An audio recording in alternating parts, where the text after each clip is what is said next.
नमस्कार, मैं अशोक कुमार पांडे और स्वागत है आपका टीसीएच पर। पुतिन आए हुए हैं इंडिया में।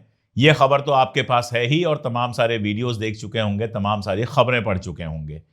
यह भी आपको पता है कि आज तक की टीम पहुंच गई मास्को और मास्को में पुतिन का इंटरव्यू जिस तरह से लिया गया उसको देख के लग रहा था कि हमारी मीडिया भक्ति के अलावा कुछ नहीं कर सकती। सारा जोर इस बात पे था कि पुतिन किसी तरह से कह दें कि हां बस मैंने मोदी को खींच के अपनी गाड़ी में बिठा लिया, मोदी मेरे बड़े प्रिय हैं और मोदी महान है, सब कुछ है। और इस चक्कर में पुतिन को भी लगातार तारीफों से नवाजा जाता रहा। हालांकि पुतिन बहुत तेज तर्रार आदमी है। कम लोगों को पता है कि जिस समय यूएसएसआर था वो केजीबी से जुड़े हुए थे और बहुत तौल मोल के बात करते हैं वो, तो बहुत कुछ हमारा मीडिया निकलवा नहीं पाया। यहां क्या क्या हुआ वो सब आप जानते हैं, वो डिस्कस करने के लिए मैं बैठा भी नहीं हूं। असल मामला यह है कि आखिर अचानक पुतिन जो है वो इंडिया क्यों आए, इंडिया में उनका इतना स्वागत क्यों हो रहा है। जो नरेंद्र मोदी किसी भी तरह से बच रहे हैं ट्रंप से मिलने के लिए G20 में तब गए जब यह कंफर्म हो गया कि ट्रंप अफ्रीका नहीं आ रहा है। इसके पहले कई ऐसी जगहों पर वो नहीं गए जहां ट्रंप को होना था, ट्रंप से मिलने से बच रहे हैं। वहीं पुतिन के साथ अचानक पेंगे बढ़ाते हुए क्यों नजर आ रहे हैं। यहां मैं आपको एक बात याद दिला दूं, G20 का जो पिछला हिंदुस्तान में आयोजन हुआ था जिसमें मोदी जी अध्यक्ष थे, उसमें भी पुतिन को आना था, लेकिन पुतिन लास्ट टाइम में नहीं आए। कारण यह था कि इंटरनेशनल कोर्ट से, आईसीसी से पुतिन के खिलाफ वारंट जारी हुआ है और पुतिन उन्हीं देशों में जाते हैं जहां वो पूरी तरह से खुद को सुरक्षित समझते हैं। इसके अलावा भी भारत से नाराजगी चल रही थी पुतिन की, जिसकी वजह से पुतिन G20 में नहीं आए थे। और भी आपको याद दिला दूं कि मोदी जी गए हुए थे यूक्रेन, और यूक्रेन में जो एक उन्होंने जगह बनाई हुई है जहां जो बच्चे मारे गए हैं इस युद्ध में, उनकी स्मृति में जगह बनाई है, वहां पर गए मोदी जी और वहां पर बाकायदा रो रहे थे, आंसू गिर रहे थे।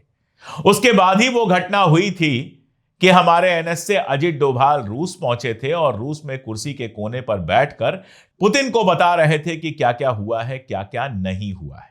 मामले बहुत सीधे नहीं लग रहे थे। इसके अलावा भी ब्रिक्स नेशन का आपको याद होगा, जो ब्रिक्स नेशंस हैं वो एक कॉमन करेंसी लाने वाले थे। रशिया और चाइना उसमें बहुत एक्टिव थे और भारत भी बहुत एक्टिव था।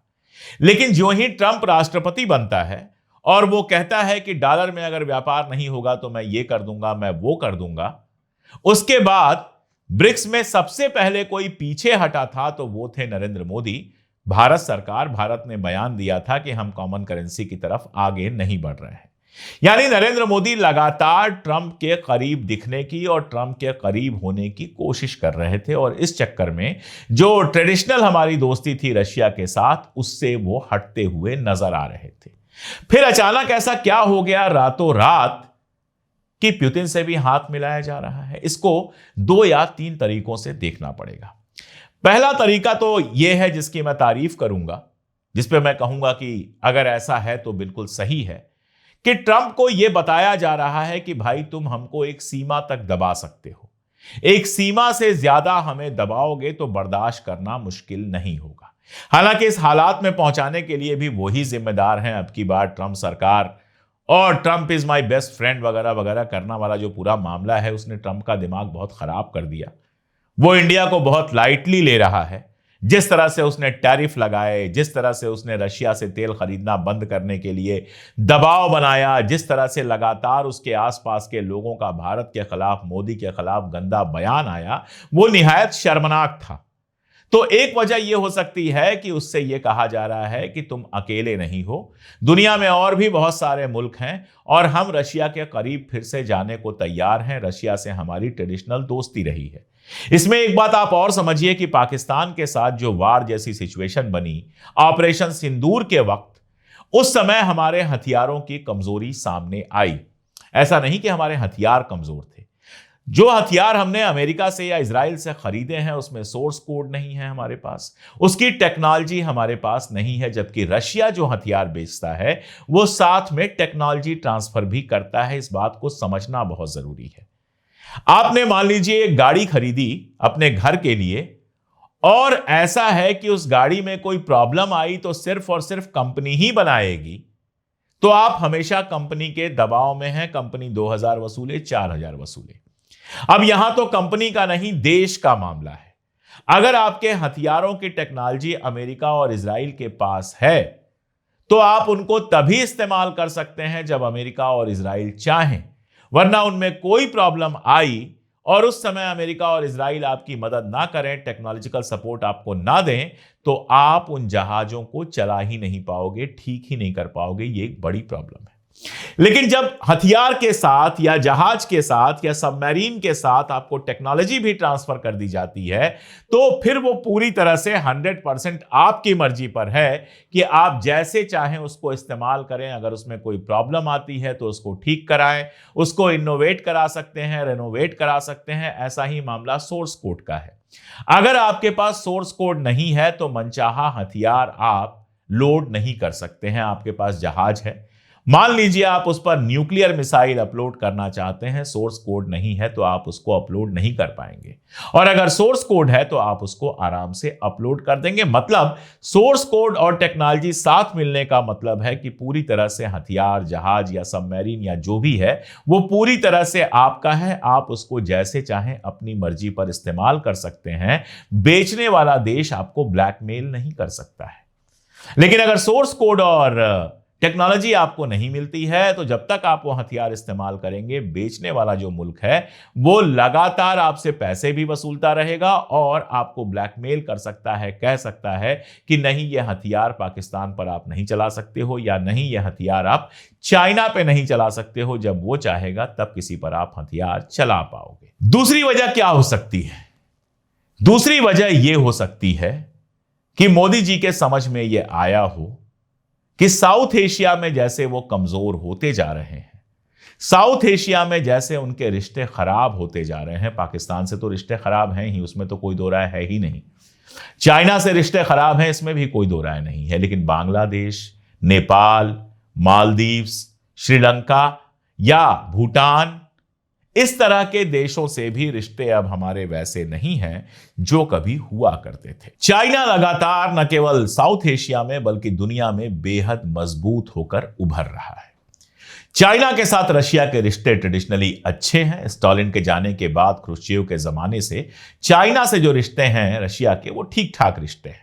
और अभी तो खासतौर पर अगर पुतिन की बात की जाए तो उन्होंने तो चाइना के साथ बहुत अच्छे रिश्ते बनाए हैं।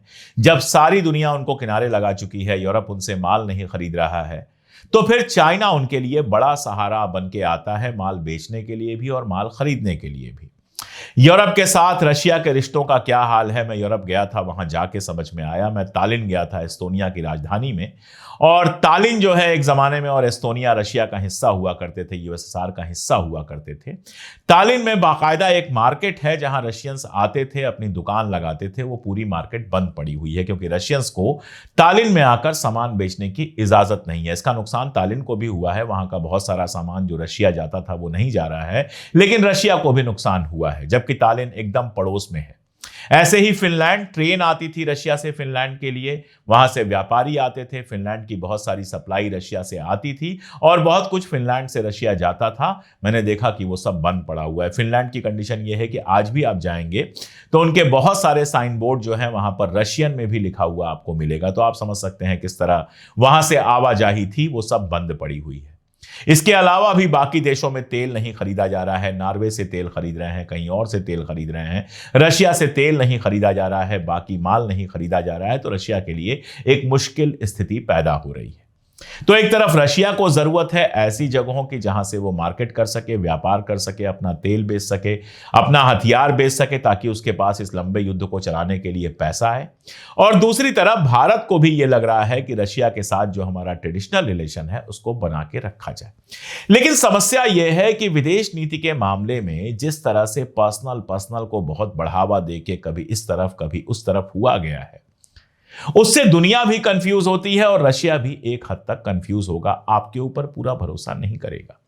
एक दौर ऐसा आया जब ऐसा लग रहा था कि बिल्कुल आप अमेरिका के करीबी हो गए हैं। फिर पाकिस्तान वाला युद्ध हुआ, लगातार ट्रंप ने ताना देना शुरू किया कि मैंने युद्ध रुकवाया, मैंने टैरिफ का जो है धमकी देकर युद्ध रुकवाया, उसके बावजूद फिर टैरिफ भी लगा दिया। वो कहता है माय फ्रेंड, लेकिन माय फ्रेंड के नाम पर सारा काम दुश्मनों वाला करता है। तो एक तरफ तो अमेरिका के साथ ये हुआ, चाइना के साथ आपने रिश्ते खुद खराब किए और जबरदस्त खराब किए, और रशिया के साथ रिश्तों में जो गर्मी थी उसको भी आपने उतना गर्म नहीं रहने दिया। यहां मैं थोड़ा सा अगर आपको इतिहास बताऊं कि रशिया के साथ हमारे कैसे रिश्ते रहे हैं, तो जब रशियन क्रांति के 10 साल पूरे हुए थे तो भारत आजाद नहीं हुआ था। उस समय मोतीलाल नेहरू, जवाहरलाल नेहरू, उनके पूरे परिवार को रूस ने बुलाया था और पूरे सम्मान के साथ, जैसा सम्मान एक राष्ट्राध्यक्ष को दिया जाता है वैसे सम्मान के साथ उनको ट्रीट किया गया था। मोतीलाल नेहरू भी गए थे और जवाहरलाल नेहरू गए थे, कमला गई थी, पूरा परिवार गया था। आजादी के बाद की अगर बात करें तो विजय लक्ष्मी पंडित, जो नेहरू जी की बहन थी, उनको सोवियत संघ का राजदूत बनाया गया था। वहीं रूस ने किरिल नोविकोव को भारत का राजदूत बनाकर भेजा था। और प्रधानमंत्री के रूप में पहली बार जब पंडित जवाहरलाल नेहरू 1955 में रशिया गए तो निकिता ख्रुश्चेव, जो कम्युनिस्ट पार्टी के सचिव थे, बड़े नेता थे, स्टालिन के करीबी थे, और स्टालिन के मरने के बाद जो रूस की गद्दी पर बैठते हैं, उन निकिता ख्रुश्चेव ने उनका स्वागत किया था और पंडित जी को वहां पर बहुत सारा सम्मान मिला था। आप देखिए, नेहरू जी ने रशिया के साथ रिश्ते अच्छे बना के रखे, लेकिन रशिया के पाले में नहीं चले गए। रशिया का चलता तो भारत में कम्युनिज्म आ गया होता, वो नहीं आने दिया। भारत का शासन वैसे ही चलाया जैसे भारत की जनता चाहती थी, जैसा भारत का संविधान चाहता था, लेकिन रिश्ते अच्छे बनाकर रखे। स्टालिन के सामने वो झुक नहीं गए, न ही अमेरिका के सामने झुक के गए। अमेरिका चूंकि पाकिस्तान से रिश्ते बहुत अच्छे बना रहा था, इसलिए अमेरिका के साथ बहुत अच्छे रिश्ते बनाना तो संभव नहीं हुआ, लेकिन पंडित जी के जमाने में अमेरिका से भी रिश्ते खराब नहीं हुए थे।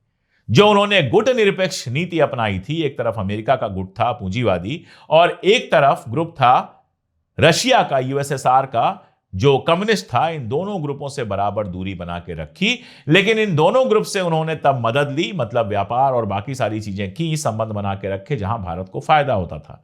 इसका सबसे बड़ा फायदा तो कश्मीर के मामले में हुआ। यूएन में कश्मीर का मामला चल रहा था और सुरक्षा परिषद में जब जब अमेरिका या इंग्लैंड उस मुद्दे को लेके आए, रशिया की वजह से कोई भी प्रस्ताव सुरक्षा परिषद में पास नहीं हो पाया। यह पंडित नेहरू की खूबी थी कि उन्होंने रशिया के साथ रिश्ते बनाए, लेकिन झुक नहीं गए, माय फ्रेंड नहीं किया। इंदिरा गांधी के जमाने में भी बहुत अच्छे रिश्ते रहे। मुझे याद है कि वहां के राष्ट्रपति आए थे, गोरबाचेव के पहले ब्रेजनेव साहब, निकोलाई ब्रेजनेव जो हैं, वो भारत में आए थे, उनका खूब स्वागत किया गया था। निकोलाई ब्रेजनेव के साथ इंदिरा गांधी की आपको ढेर सारी तस्वीरें मिल जाएंगी। इंदिरा जी भी वहां गई थी, बुल्गानिन आए थे भारत में, और बहुत अच्छे रिश्ते लगातार बनते रहे। नतीजा यह हुआ कि रशिया ने न केवल हमको उस जमाने के आधुनिक हथियार दिए, बल्कि टेक्नोलॉजी भी दी, साइंस में भी हमारी मदद की। जब 1971 का हमारा पाकिस्तान के साथ वार हुआ तो रशिया के साथ हमने एक समझौता किया, जिस समझौते का मतलब ये वैसा ही समझौता है जैसा सऊदी अरबिया ने पाकिस्तान के साथ किया है कि अगर भारत पर कोई हमला होगा तो वो रशिया पर हमला माना जाएगा। इसीलिए 7वां बेड़ा आया तो, लेकिन भारत पर हमले की हिम्मत नहीं कर पाया, क्योंकि भारत पर हमले का मतलब हो जाता सीधे सीधे भारत और रूस दोनों की दुश्मनी लेना। तो रशिया के साथ हमने बहुत अच्छे रिश्ते रखे, लेकिन रशिया के सामने हम सर नहीं झुका रहे थे। हम कम्युनिस्ट नहीं बन गए, हम उनके रंग में नहीं रंग गए। ऐसे ही अमेरिका के साथ भी हमने रिश्ते अच्छे रखे, लेकिन अमेरिका को अपने यहां हावी नहीं होने दिया। यहां दिक्कत यह है कि मोदी जी जिससे रिश्ता बनाते हैं, बराबर का रिश्ता बनाने की जगह अक्सर यह दिखाई देता है कि उसके सामने झुके जा रहे हैं। चाइना के प्रधानमंत्री आए तो उनको झूला झुला रहे थे, जिसका कोई मतलब नहीं था।